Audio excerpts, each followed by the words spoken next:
Assalamualaikum warahmatullahi wabarakatuh. Innal hamdalillahi nahmaduhu wa nasta'inuhu wa nastaghfiruh wa na'udzu billahi min syururi anfusina wa min sayyiati a'malina may yahdihillahu fala mudhillalah wa may yudlil fala hadiyalah. Asyhadu an la ilaha illallah wa asyhadu anna Muhammadan abduhu wa rasuluhu la nabiyya ba'da. Allahumma shalli ala Muhammad wa ala ali Muhammad kama shallaita ala Ibrahim wa ala ali Ibrahim. Mubarik ala Muhammad wa ala ali Muhammad kama barakta ala Ibrahim wa ala ali Ibrahim innaka Hamidum Majid. Rabbi syrah li sadri wa yassir li amri wahlul 'uqdatam min lisani yafqahu qawli. Alhamdulillah rekan-rekan sekalian, hari ini kita dipertemukan kembali dalam kajian Islam Al-Uswah yang insya Allah ini sudah memasuki kajian ketiga, dan saya di sini akan memberikan cerita sedikit mengenai doa Nabi Ibrahim. Dalam surat As-Saffat di sini ayat 100 ya. Nabi Ibrahim itu berdoa, Rabbi habli minas shalihin. Ya, maka dalam ayat 101 Allah menjawab, fabasyarnahu bighulamin halim. Ya Tuhanku, kata Nabi Ibrahim, Rabbi habli minas shalihin. Berikanlah kepadaku ya seorang anak yang termasuk orang-orang saleh. Rabbi habli minas shalihin. Maka Allah Subhanahu wa taala kemudian memberikan kabar gembira. Ya fabasyarnahu bighulamin halim.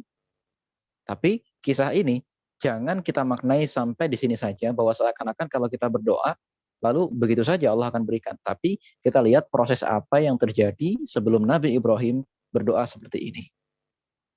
Surat As-Saffat ya, mulai dari ayat ke sebelumnya ya, dari ayat kira-kira ini ayat ke-8 atau ayat ke-60 gitu ya. Di sini mungkin tepatnya kira-kira dari ayat ke ini dia ayat ke-78 ya rekan-rekan sekalian.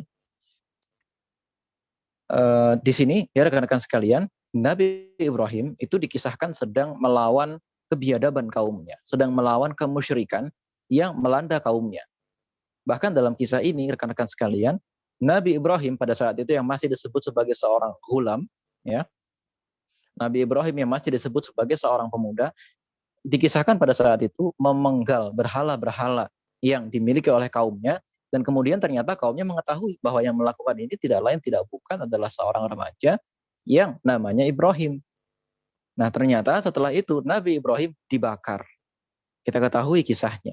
Ketika api sudah mulai menyulut Nabi Ibrahim, ternyata Nabi Ibrahim tidak meninggalkan keimanannya sama sekali.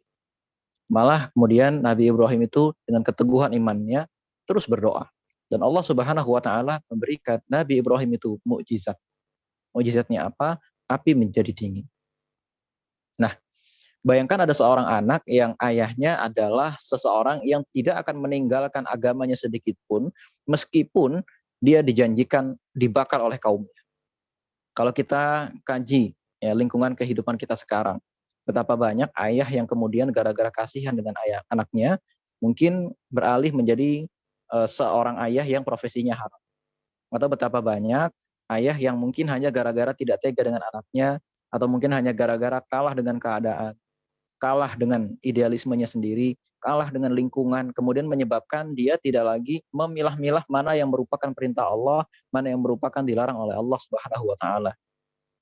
Sehingga tanpa sadar ya rekan-rekan sekalian, mungkin sang ayah yang sibuk bekerja ya, atau mungkin ayah dan ibunya tadi yang ini nanti akan tercermin dari perilakunya sehari-hari. Ketidakdekatan mereka dengan Allah, ya, jauhnya mereka dari berdoa kepada Allah Subhanahu wa taala. Sikap hidup mereka yang seakan-akan selalu mengutuk-ngutuk takdir. Kenapa sih Allah tidak adil dan lain sebagainya. Yang berbeda intinya dengan Nabi Ibrahim, yang kemudian mereka itu mau saja menukar keimanan kepada Allah Subhanahu wa taala, mau saja menukar sholat mereka, mau saja menukar enaknya, indahnya doa mereka, mau saja menukar waktu-waktu ibadah mereka dengan kenikmatan dunia yang sedikit, dengan janji-janji orang yang ternyata janji-janji itu nanti akan berakibat kita menyembah selain Allah Subhanahu wa taala. Wujudnya bisa banyak hal. Wujudnya bisa mungkin gara-gara kita bekerja atau gara-gara satu dan lain hal. kita terpaksa meninggalkan penyembahan kepada selain Allah. Kita terpaksa sekali melanggar perintah Allah Subhanahu wa taala. Mungkin sumber pendapatan kita belum pendapatan yang halal. Atau di satu sisi mungkin pendapatan yang sudah halal akan tetapi itu menyebabkan atau jadwal kita yang demikian sibuk itu menyebabkan waktu kita untuk keluarga jadi hilang dan lain sebagainya. Nah, rekan-rekan sekalian, dalam kondisi ini ya Nabi Ibrahim sudah mencontohkan. Meskipun resikonya mungkin kita akan dibakar oleh kaum kita. Meskipun resikonya kita mungkin tidak disetujui oleh kaum kita. Meskipun resikonya mungkin gara-gara menjalankan perintah Allah Subhanahu wa taala kita akan dikucilkan dan lain sebagainya. Akan tetapi tetaplah menyembah Allah Subhanahu wa taala.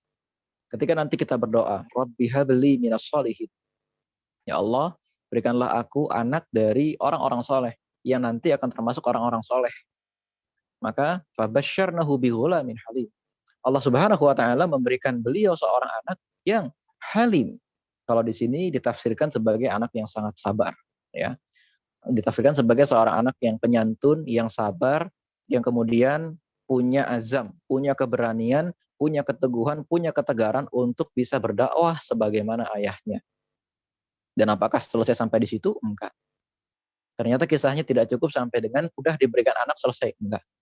Ketika Nabi Ibrahim alaihi salam dan juga Nabi Ismail yang menjadi anak dari Nabi Ibrahim dalam kisah ini sudah berkeluarga, rupanya ya, kisah yang pertama kan nanti Nabi Ibrahim terpaksa meninggalkan Nabi Ismail karena perintah Allah. Tapi kisah yang kedua yang ditekankan oleh surat As-Saffat ini adalah ya, ternyata Nabi Ibrahim diperintah untuk menyembelih Nabi Ismail oleh Allah Subhanahu wa taala. Falamma balagha ma'ahu sa'ya qala ya bunayya inni ara fil manami anni asbahuka fanzur madza tara. Wahai anakku, sesungguhnya aku bermimpi bahwa aku menyembelihmu. Fanzur madza tara, dan pikirkanlah maka bagaimana pendapatmu. Kita lihat di sini. Bayangkan ada seorang anak yang ditanya oleh ayahnya, "Nak, Bapak diperintah oleh Allah Subhanahu wa taala untuk menyembelih." Tapi apa jawaban Nabi Ismail? Insyaallah minas sabirin. Insyaallah engkau wahai ayahku akan mendapatiku dalam kondisi yang sabar, termasuk orang-orang yang sabar. Maka kita tahu setelah itu Nabi Ibrahim benar-benar menyembelih Nabi Ismail, akan tetapi Nabi Ismail oleh Allah Subhanahu wa taala diganti dengan seekor domba yang besar. Nah, rekan-rekan sekalian, pelajaran dari kisah ini ya, yang pertama, kisah hidup seorang yang benar-benar soleh, kisah hidup seorang yang benar-benar menggantungkan segala sesuatunya kepada Allah Subhanahu wa taala, barangkali nggak akan mulus. Justru dia akan mengalami berbagai macam ujian. Nabi Ibrahim itu diuji sampai dibakar. Maka jangan-jangan kalau sampai hari ini kita nggak pernah diuji. Hari ini kita kok kelihatannya jalan hidupnya lempeng-lempeng aja ya, lurus-lurus aja. Jangan-jangan satu hal, kita memang bersikap pragmatis. Kita memang seakan-akan selalu menghindari ujian, selalu main aman, agar gimana caranya Allah Subhanahu wa taala itu tidak memberikan kita ujian yang besar, atau agar gimana caranya orang-orang munafik tidak membenci kita. Sehingga tanpa sadar, sikap itu terwariskan kepada anak kita. Anak kita itu berubah menjadi anak yang pragmatis.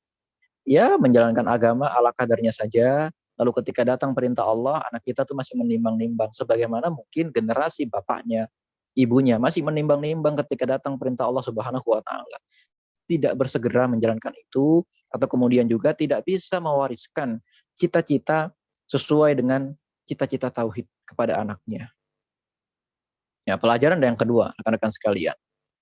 Perbaikan keluarga, perbaikan mental anak, ya, perbaikan agar anak-anak kita itu punya keimanan yang luar biasa kepada Allah Subhanahu wa taala harus dimulai dari ayahnya. Itulah sebabnya kenapa surat As-Saffat ini dimulai dengan kisah masa muda Nabi Ibrahim, baru kemudian disambung dengan bagaimana Nabi Ibrahim berinteraksi dengan anaknya. Seakan-akan di sini Allah Subhanahu wa taala menceritakan ketersambungan atau menceritakan hubungan antara kisah hidup sang bapak, pilihan hidup sang bapak, pertaruhan sang bapak untuk mempertahankan agama Islam. Dampaknya dengan apa? Dampaknya dengan nanti bagaimana kepribadian sang anak. Bahkan sang anak di sini kan dilibatkan dalam dakwah bapaknya. Dilibatkannya bagaimana? Suatu saat ketika sang anak itu lahir, ternyata sang anak harus disembelih oleh bapaknya karena perintah Allah Subhanahu wa taala. Rekan-rekan sekalian, kalau kita memang ingin memiliki seorang anak yang soleh insya Allah, maka yang paling penting adalah menjadikan diri kita sendiri dulu sebagai orang tua, yaitu sebagai orang-orang yang konsekuen dalam menjalankan perintah Allah. Konsekuen dalam bertauhid, gak pernah mempertanyakan sedikit pun keputusan Allah. Sebagaimana Nabi Ibrahim, ya sudah kalau gara-gara memperjuangkan tauhid saya harus dibakar, bakarlah. Ya, mungkin ini sulit kalau di masa kita sekarang, akan tetapi inilah tantangannya. Semoga perlahan-lahan kita bisa memperbaiki itu semua. Perlahan-lahan kita ubah diri kita, baru nanti kemudian anak kita lah yang akan berubah. Allahu a'lam bishawab. Assalamualaikum warahmatullahi wabarakatuh.